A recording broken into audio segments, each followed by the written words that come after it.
What if I told you that the history of the Cold War we are taught in school is inherently dishonest? Beneath the surface of the decades-long Cold War between the United States and the Soviet Union was a drawn-out hot war between the Western capitalist elite class and the poor peasant masses of the post-colonial world. As the Second World War came to an end, millions of former colonial subjects fought for their right to autonomy, prosperity, and independence from their previous imperial overlords. This clash between the landless masses of the global South and the bourgeois elites in Washington, D.C., New York, London, and Paris was fought sometimes overtly, but often in the shadows throughout the second half of the 20th century and into the present day. While the USSR and the United States pointed increasingly large nuclear weapons at each other and shot rockets into space, a different yet intrinsically linked war for the hearts and minds of the colonial world was at play. However, the United States and its Western allies had a secret weapon in this fight that they would continue to improve and hone throughout the struggle, that being the Central Intelligence Agency. Folks, welcome to the Cold War and welcome back to the history of the CIA.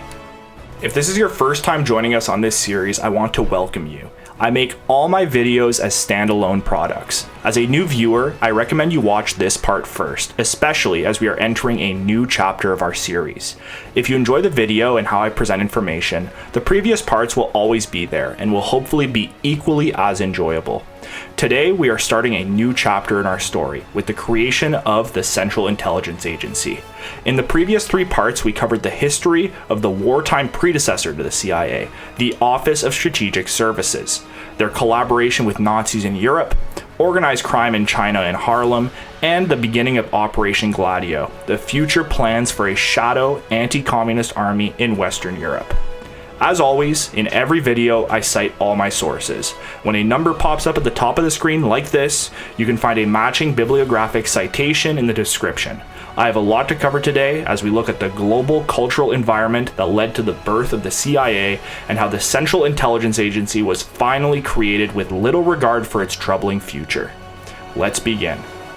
I will do my level best to stand up for freedom and democracy around the world by keeping the United States of America strong and by keeping our eyes wide open as we welcome change in the world, but keeping our eyes wide open.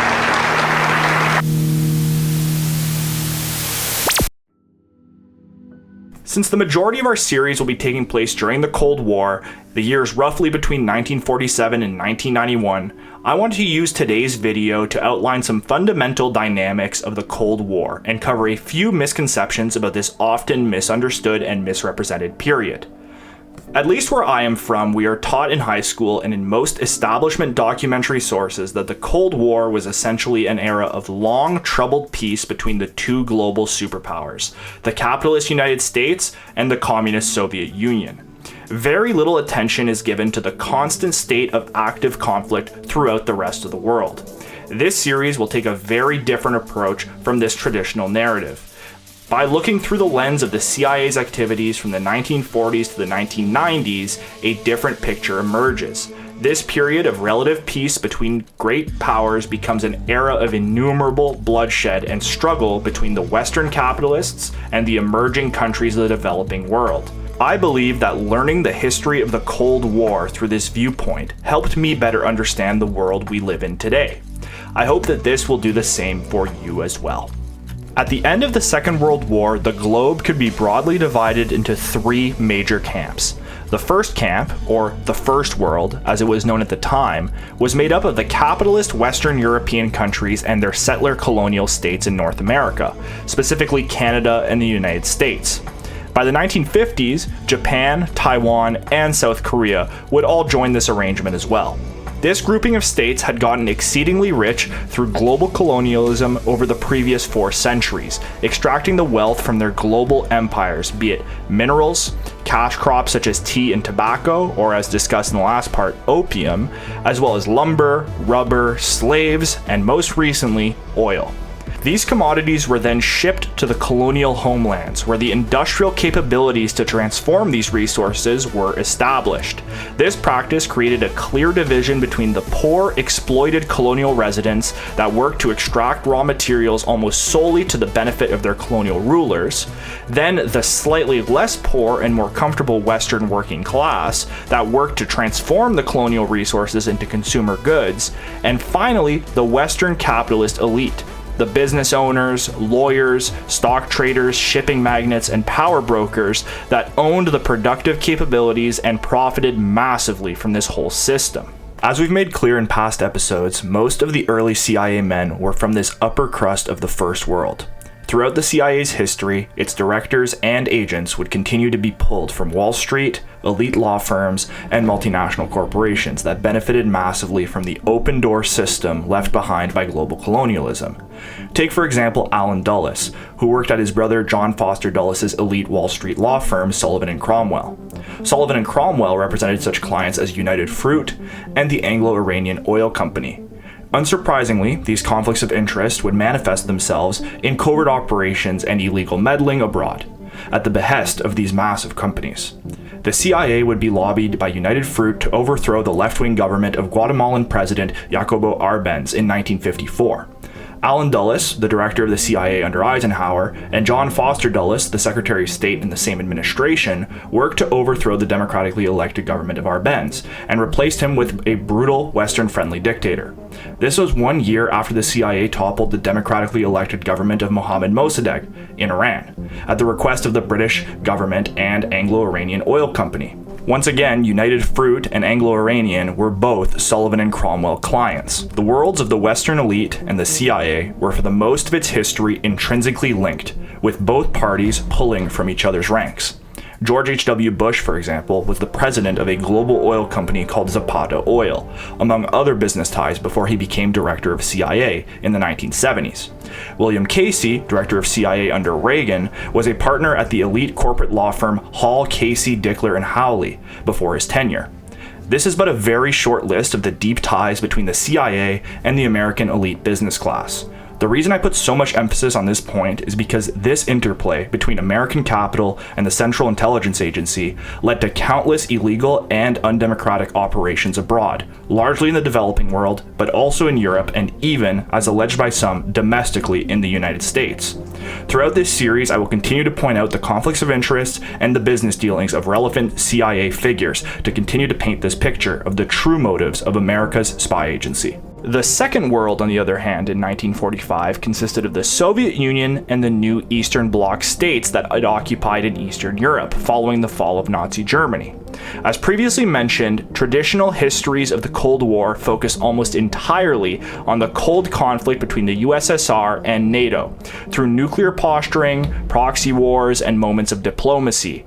For the purposes of this series, and as I will explain in depth throughout this part, the competition between the First and Second World will not feature very prominently in this series, at least not in the traditional sense. The real point of interest for the burgeoning CIA was the Third World. The Third World was essentially every country that was still under colonial rule, or had previously been under Western colonial rule at the war's end. This represented nearly 2/3 of the globe's population in 1945. Throughout the Cold War, the colonized world would fight a bitter struggle against their former colonial overlords for autonomy and the right to choose their own destiny, the right to control their natural resources, and the choice on how to organize their society. In 1945, however, most of the Third World remained under direct European or American control. India, parts of the Middle East, and large swaths of Africa remained under the British. Indochina, Syria, and much of the rest of Africa was still French. Indonesia remained in the control of the Dutch, and the Philippines remained under American control. This would not be a sustainable system, however, as colonial resentment, nationalism, and Marxism spread throughout the global South. Furthermore, the Soviet Union, and later Mao's China and Castro's Cuba, were vocal supporters of the decolonization of the West's former colonies, giving moral and at times material support to these causes. These tensions between former colonial overlords and the exploited peasantry of the Third World is where the Cold War became a hot war, and where the CIA would be used as a tool of neo-colonial subjugation and Western capital. During this period of colonial unease, the rise of global socialism was the Western elite class's worst nightmare. Marxist rhetoric of class warfare and redistribution of wealth left serious anxiety with the rapacious global corporations that had been ruthlessly exploiting the post-colonial states for the past century. The idea of foregoing these insane profits was untenable to the American, British, and French ruling elites. Marxism was also a natural fit in the decolonized states, as the people living under this arrangement were some of the most exploited people on the planet. Soon after the end of the Second World War, in 1949, Mao Zedong's People's Liberation Army in China inspired countless colonial peasants across the globe as he armed farmers and laborers against the Western-backed nationalists of Chiang Kai-shek. This peasant revolution rang alarm bells in the halls of power across the West, as it made it clear how effective grassroots insurgencies could be at toppling unpopular Western-backed governments. It is important to note here a fact that is often overlooked in today's conversations about the Cold War. Communism as a global force was an idea that needed to be actively fought and destroyed by the Western elite class, as it posed an existential threat to their existence. Inherent in Marxism is the redistribution of wealth, and most scary to the Western capitalists was land reform, wherein the new nationalist or Marxist government seized all foreign-owned land and redistributed it to the people within that society, essentially cutting off the Western middleman. This was a devastating prospect for the Western oil firms, mining firms, and agricultural corporations such as United Fruit, which ran their Central American and Caribbean plantations like feudal kingdoms. Communism was untenable for these corporations that had deep political power within the institutions of the West. Another ideology that was rising across the world was nationalism. Contrary to popular depictions of the Cold War, not all Third World revolutionary leaders were Marxists in the early Cold War. Actually, quite the opposite. These nationalist states, were prominent throughout the Cold War, embracing a third way, outside of the communist capitalist paradigm that was laid out by the superpowers. These states decided to work both sides and try to create their own destiny. In the 1960s, countries such as Egypt, Indonesia, India, and the Democratic Republic of the Congo would form the Non-Aligned Movement, an anti-colonial movement of states that worked to maintain autonomy and remain neutral in the growing Cold War. This, however, was still untenable to the CIA and their elite benefactors, as nationalists believed equally in the dreaded land reform that we mentioned earlier. Therefore, a cycle began to form that would repeat again and again across the globe, as we'll see in this series, where nationalist leaders would be pushed by the CIA to embrace Marxism due to harsh and often violent opposition from the West. These states would be forced to gain support from communist states, such as the Soviet Union and China, to complete their revolution. So, in turn, most of the CIA's activities throughout the Cold War were not directly aimed at the Soviet Union or undermining the activities of Communist China. They were aimed at manipulating global circumstances to ensure that Western capital remained in firm control of the global South's wealth. This is a bit of a spoiler to the end of the Cold War here, but they largely succeeded in this goal, as we will see throughout this series. The main battlefields of the Cold War were not Berlin or Moscow, they were in the global South, and this would be a dirty war full of trickery, crime, and injustice. So with all that laid out, let's discuss the creation of the CIA and the passing of one of the most significant pieces of legislation in American history, the National Security Act of 1947. After Truman ordered the dropping of the nuclear bombs on Hiroshima and Nagasaki in August 1945, Japan agreed to unconditional surrender, and the world's 6-year-long nightmare was over. Only 2 weeks after the war's end, President Harry Truman ordered the OSS, the US's wartime spy agency, to largely disband, leaving only a few agents in key European locations. Dulles, Donovan, Angleton, and all the other OSS boys went back to their now seemingly boring desk jobs in the upper crust of American society, Colonel William Donovan's days as the leader of American intelligence were over, and this mostly marks his departure from our series. Although, as we will see, Donovan remained intimately connected to the future CIA through his help in creating shell companies to help funnel illegal funds to Gladio forces across Europe. As I mentioned in previous parts, CIA agents rarely retire from their intelligence roles. They simply shift into other useful business.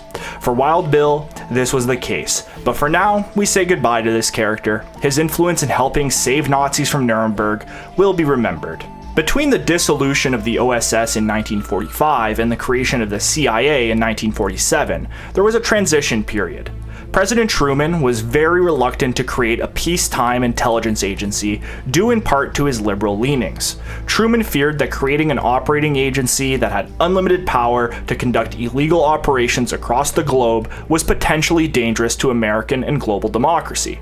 However, pressure for the creation of a new spy agency came to him from all ends of the security state. Firstly, the FBI proposed their bid to undertake the new spying functions of the US government abroad. Under their authoritarian director J. Edgar Hoover, the FBI had formed a strong domestic intelligence network in the United States, spying on leftists and subverting political action on American soil. Allegedly, Hoover, forever cunning, actively sabotaged the creation of a civilian intelligence agency by doctoring a report that was delivered to Harry Truman outlining the OSS's activities during the war as largely ineffective. Of course, he wasn't wrong, but he was clearly just trying to persuade the president to give him ultimate control of the agency, so this isn't exactly a noble move on his part. J. Edgar Hoover will continue to have a mixed relationship with the future CIA, as we will explore in the next parts when we uncover the shadowy blackmail network that tied both agencies together, but that's for another day. The Joint Chiefs of Staff at the Pentagon also argued that they should become the sole proprietor of American intelligence, as they already had an international foothold and were already conducting global espionage under their military intelligence branch at the Pentagon, an organization that will continue to rub shoulders with the CIA throughout its history. Ultimately, the former OSS men won this arms race for the future of American intelligence. After several meetings with former OSS agents, on January 24, 1946, Truman reluctantly created the Central Intelligence Group under the War Department, a very short-lived agency with minor authority to conduct international activities. Apparently, Truman created the CIG to simply provide him with a daily intelligence brief. Little did he know that he had opened the door for the development of the future CIA and all its ensuing operations. The Central Intelligence Group attempted to leverage its limited powers to act against global communism, but largely failed to make any real impacts. Their first operation took place in Romania, where they attempted to mobilize an irrelevant right-wing party known as the National Peasant Party to resist the Soviet Union and create a Western-aligned state in Romania. The OSS had created a small network of anti-communist allies in Romania during the war, due to the efforts of Wild Bill Donovan and another important figure of the early CIA, Frank Wisner.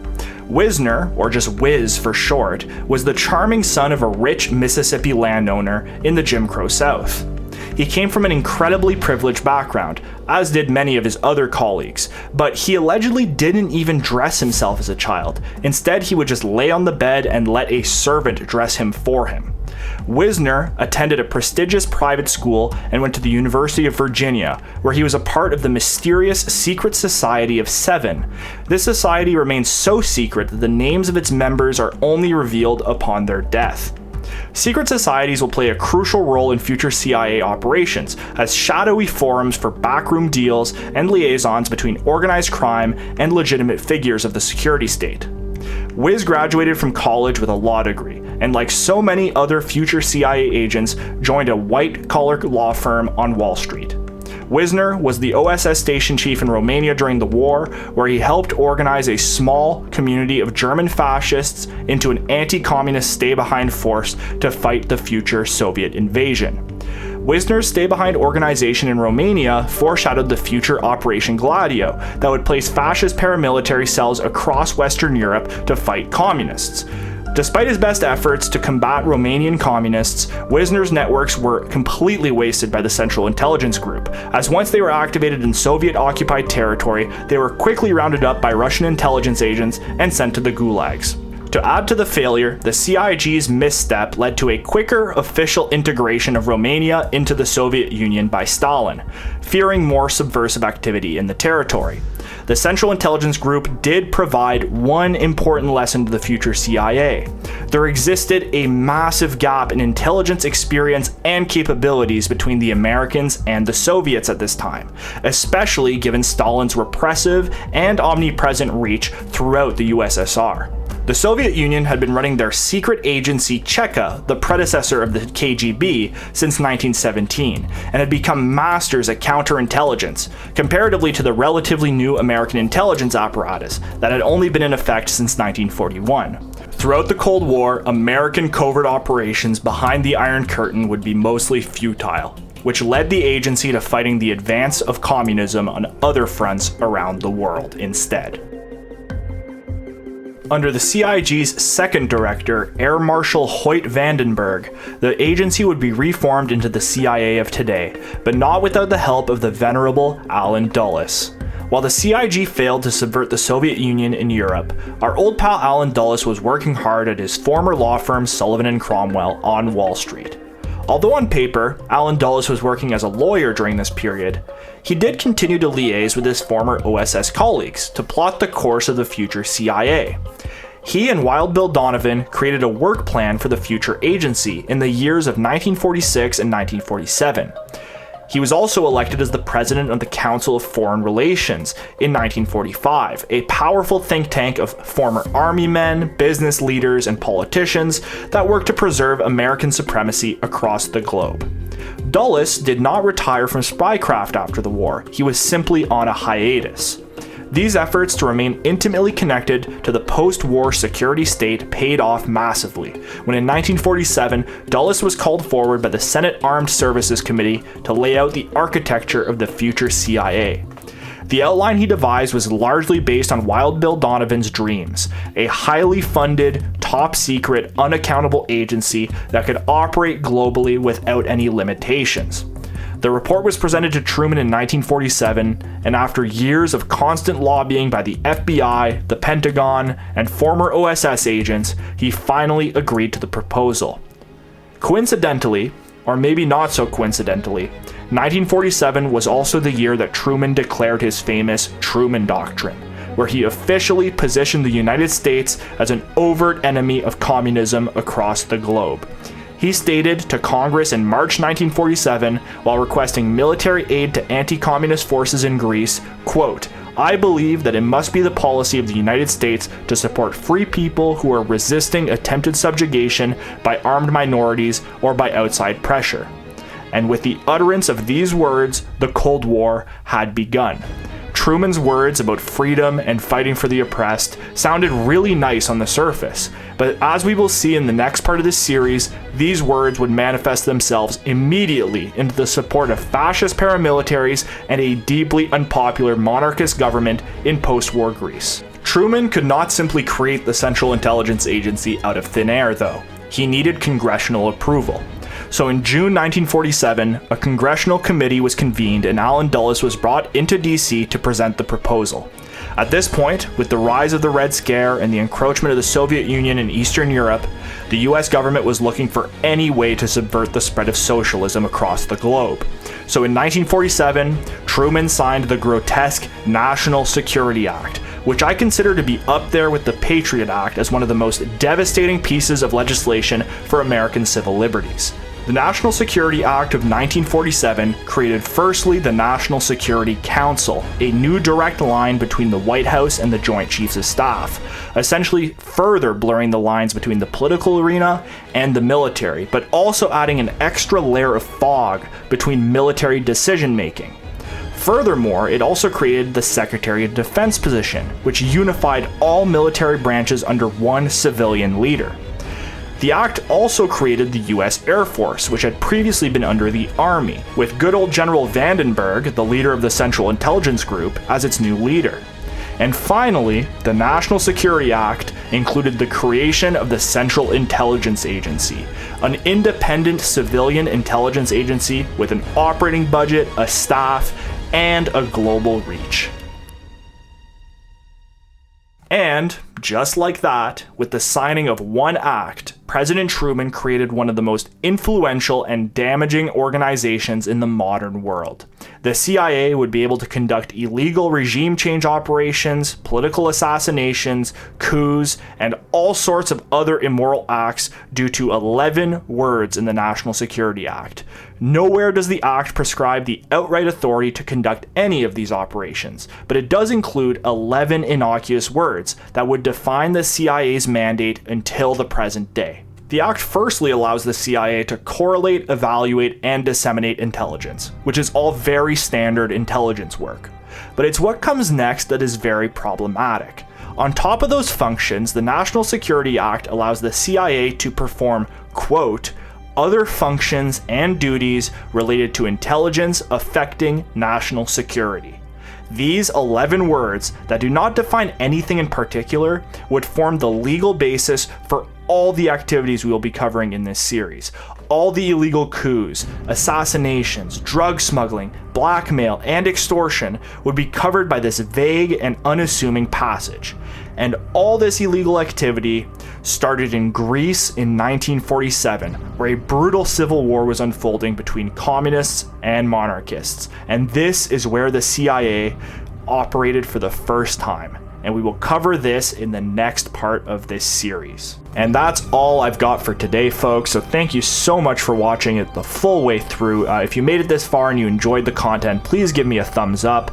Leave any thoughts you have in the comments below. I try to read every comment and respond in the best way I can.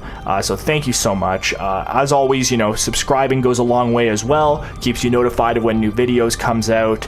And I try to upload. I've been uploading every 2 weeks, and I think that's been a pretty good schedule for me so far. As I previously mentioned, we're going to be covering the Greek Civil War, which is the first CIA operation that's officially on the books, and we might also cover a bit more Gladio stuff. I know I told you guys that I would cover some Vatican stuff in this part.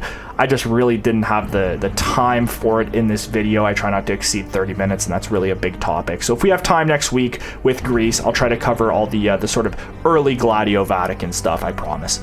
But I can't promise anything, so we'll see. That being said, thank you so much for watching this full way through.